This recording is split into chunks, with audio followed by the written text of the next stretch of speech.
News nation पर आपका स्वागत है। आपके साथ मैं हूं राकेश पांडे। शुरुआत करते हैं बड़ी खबर के साथ।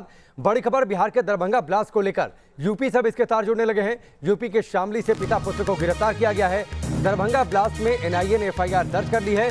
जांच के लिए एनआईए की एक टीम दरभंगा भी पहुंच रही है। एनआईए की 6 सदस्यीय टीम इस पूरे मामले की जांच करेगी।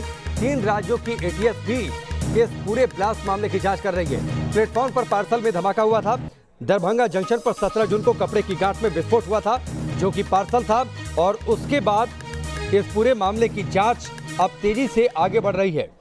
जैसे जैसे जांच आगे बढ़ रही है, साजिश की नई परतें खुलती जा रही हैं। बिहार, यूपी और तेलंगाना, इन 3 राज्यों की एटीएस ने भी इस पूरे मामले की जांच कर रही है, शुरू कर दी है। उधर एनआईए की टीम ने भी इस केस को अपने हाथ में ले लिया है। एनआईए की एक टीम आज दरभंगा पहुंच रही है। वहीं शामली से पिता पुत्र को गिरफ्तार किया गया है, जो दोनों संदिग्ध हैं। एनआईए की टीम के शामली पहुंचने की पुष्टि भी बाकायदा वहां से की गई और उसके साथ ही इन दोनों की गिरफ्तारी की भी। दरभंगा ब्लास्ट के यूपी से भी अब तार जुड़े हैं। गृह मंत्रालय की निगरानी में ये पूरी जांच चल रही है। शामली से पिता पुत्र को पकड़ा गया।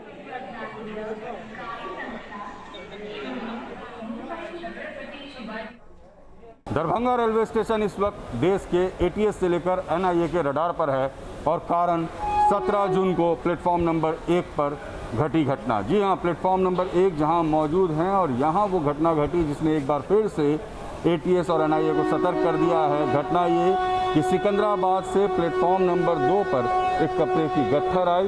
वो पूरे कपड़े का गट्ठर था और वो यहाँ पर डिस्क्लोज किया गया, यहाँ पर उसे ला कर रखा गया और जैसे ही यहाँ पर वो रखा गया, उस कपड़े के पूरे गट्ठर में एक ब्लास्ट हुआ तेज आवाज़ के साथ, ठीक इसी जगह पर। जैसे आप देख रहे हैं, जो तमाम पार्सल से आए हुए सामान होते हैं वो इसी तरीके से यहाँ पर रखे जाते हैं और यहाँ से फिर वो जगह जगह भेजे जाते हैं। जैसे जहाँ जाना होता है उसको यहाँ से बाहर भेजा जाता है। लेकिन जो यहाँ पर इसका एग्जिट पॉइंट है, जहाँ पर ये प्लेटफॉर्म नंबर 1 पर उतारा जाता है, ठीक यहीं पर एक बड़ा धमाका हुआ और जब कपड़े के गट्ठर को खोला गया तो उसके अंदर एक सीसी और उसके कहा जा रहा है कि उसके अंदर कोई एक्सप्लोसिव था जो लिक्विड फॉर्म में था। और अब जांच जैसे जैसे बढ़ती जा रही है, सवाल कई तरह के खड़े हो रहे हैं कि क्या किसी ने इस तरह की शीशियों को पहले भी दरभंगा भेजा था?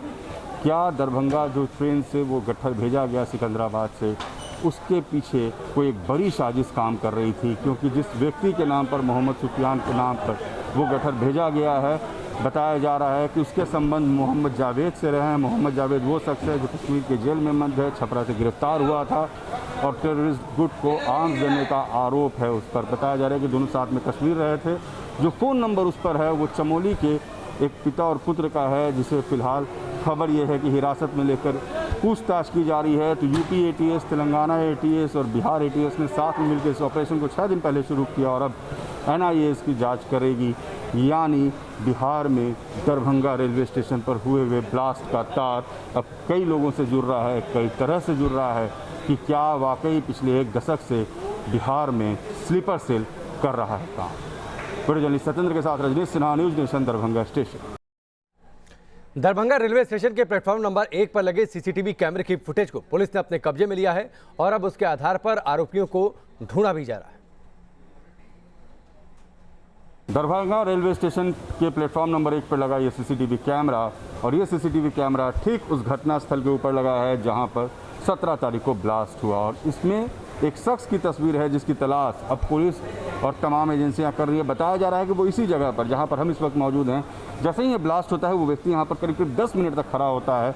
किसी से वो लगातार फ़ोन पे बात कर रहा होता है और फिर अचानक सामने खड़ी एक ट्रेन पर बैठ के वो चला जाता है।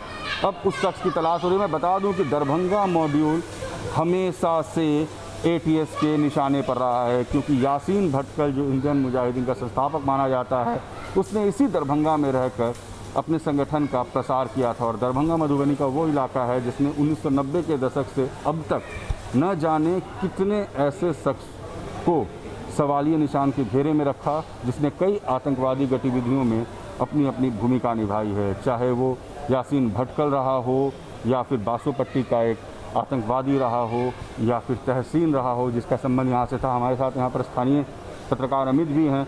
दरभंगा मॉड्यूल के बारे में अमित क्या बताएं? देखिए, यहाँ पे यासीन भटकल जो इंडियन मुजाहिदीन के जो संगठन चला रहे थे, वो दरभंगा में तकरीबन 4 से 5 सालों तक रह के उन्होंने यहाँ पे पूरे अपने संगठन का विस्तार किया था और तकरीबन मिथिलांचल क्षेत्र की बात की जाए तो तकरीबन आधा दर्जन से ज़्यादा आतंकी को एनआईए जो है यहाँ पे काम करके गिरफ्तार करके ले गई है और अभी तक उसे जेल में बंद रखा गया है। तो दरभंगा पर लगभग 1990 से दाऊद इब्राहिम के जो लेफ्ट हैंड थे, जो बम्बई बम ब्लास्ट में जो शामिल थे, जो उनके सहयोगी जो थे, वहाँ से लेकर बात किया जाए और यासीन भटकल तक की बात की जाए तो तकरीबन आधा दर्जन से ज़्यादा आतंकियों को दरभंगा से एनआईए की टीम जो है वो गिरफ्तार कर चुकी है। और जिस तरह से ये ब्लास्ट हुआ है, यहाँ के लोगों में एक अजीब सा खौफ मच गया है कि क्या फिर से कोई स्लीपर सेल जो है या अन्य आतंकी संगठन जो है कहीं एक्टिवेट तो नहीं हो गई है, जिस तरह से यहाँ पे ये ब्लास्ट हुआ है। जी बिल्कुल, तो देखिए ये जो जिस तरह से ब्लास्ट हुआ और अमित बता रहे हैं कि ये इलाका जो है हमेशा से आतंकियों का एक सेफ जोन रहा है। मिथिलांचल का ये इलाका है और यहाँ से मिथिलांचल में रहकर कई संगठन ऐसे हैं जिन्होंने यहाँ से काम किया और अमूमन हमेशा से एटीएस और एनआईए इन इलाकों में अपनी नज़र पैनी रखती है। और ये जो घटना घटी है इसमें एक बार फिर से कई सवाल खड़े किए हैं कि आखिर ये एक्सप्लोसिव क्यों लाया गया। एटीएस की जांच के बाद एनआईए को अगर ये जांच दी गई है, इसका मतलब कि यहाँ हुए एक्सप्लोजन में महज वो शीशी का एक्सप्लोजन नहीं था, बल्कि उसके अंदर एक बड़ी कहानी है। जिस जिन के सहारे, उस शीशी के अंदर के जिन के सहारे ये तमाम संदिग्ध लोग कोई बड़ी वारदात को भी अंजाम दे सकते थे। वीडियो जर्नलिस्ट सत्येंद्र के साथ रजनीश सिन्हा, न्यूज़ नेशन दरभंगा। रजनीश हमारे साथ सीधे लाइव भी जुड़ चुके हैं, उनका रुख करते हैं। रजनीश, 17 तारीख को यह ब्लास्ट हुआ था, उसके बाद 3 राज्यों की एटीएस, जैसा आपने अपनी रिपोर्ट में बताया, वो इस पूरे मामले की जांच कर रही है। एनआईए ने शामली से एक पिता पुत्र को गिरफ्तार किया है जिनकी भूमिका इस पूरे मामले में संदिग्ध है, और एनआईए की एक टीम आज दरभंगा भी पहुंच रही है।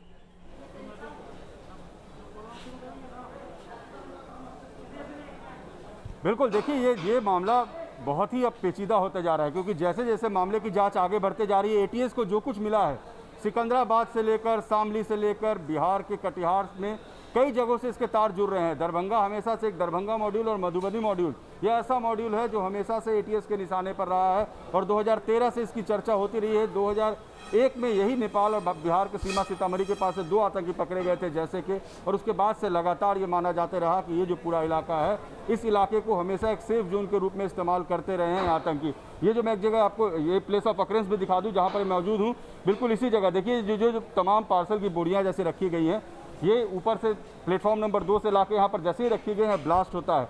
और यहाँ एक सीसीटीवी कैमरा रखा है और उस सीसीटीवी कैमरे में एक संदिग्ध नजर आया है जो 10 मिनट तक यहाँ पर खड़ा रहा था। वो लगातार किसी न किसी से बात कर रहा था और उसके बाद वो ट्रेन पर चढ़ के चला जाता है। पुलिस उस संदिग्ध की तलाश कर रही है। खास बात यह कि जिस सुफियान की चर्चा हो रही है, जिसके नाम पर ये भेजा गया था पार्सल, उसकी अब तलाश की जा रही है और उसके बहुत पुराने संबंध है। खबर ये भी आ रही है कि 4 साल से एटीएस उसकी तलाश में है। मोहम्मद जावेद, जो कि इस वक्त कश्मीर के जेल में है, बिहार के छपरा से पकड़ा गया था और जावेद और सुफियान की दोस्ती है, ये भी बात अब सामने आई है। हमारे सूत्र बता रहे हैं कि इन दोनों की दोस्ती थी, दोनों 1 महीने तक साथ में कश्मीर में रहे थे। इनके पाकिस्तान जाने की भी बात है। जावेद वो शख्स है जो छपरा से गिरफ्तार हुआ था और जो आर्म्स सप्लाई आतंकियों को किया करता था, ये आरोप उस पर लगे थे, क्योंकि उसका एक भाई था वो पंजाब यूनिवर्सिटी में पढ़ता था।